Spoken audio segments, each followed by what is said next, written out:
Investigating claims that the most popular weed killer on the planet causes a rare form of cancer. And you can find it in garages and garden sheds across Georgia.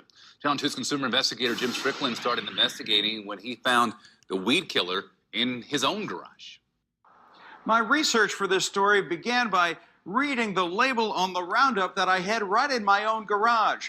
The active ingredient is a chemical called glyphosate. I used it on these weeds a couple of days ago, and you can tell that it sucks the life right out of a weed, but the question is, what does it do to people? That's the debate. On the farm, Roundup makes its biggest impact. According to a recent study, giant sprayers like this have applied 370,000 tons of the active ingredient glyphosate in the United States, most of it in the past 10 years. It coats the Midwest and a swath of Georgia's Farm Belt. Nick McMichen is using it on a North Georgia cotton field. I handle it myself.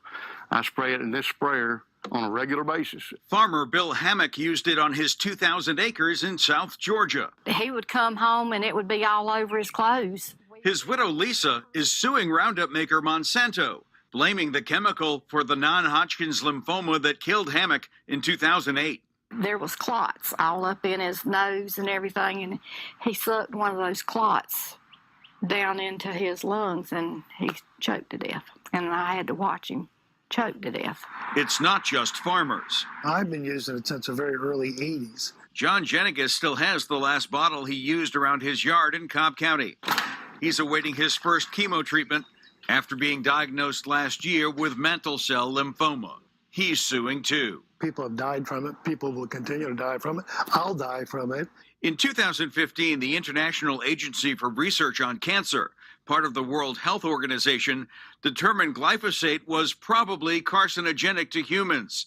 The European Union will decide later this year whether to outlaw its use. It's as safe as these things come to humans and to the environment. UGA weed expert William Wenzel says that branding glyphosate as cancer-causing is misleading.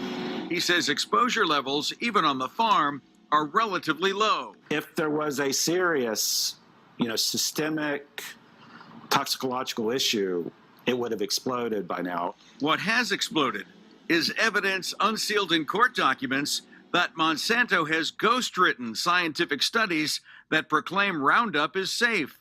By email, one top-level executive writes about us doing the writing.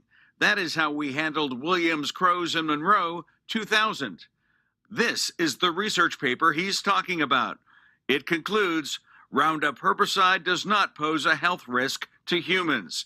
A 30-year EPA toxicologist also wrote in 2014, it is essentially certain glyphosate causes cancer.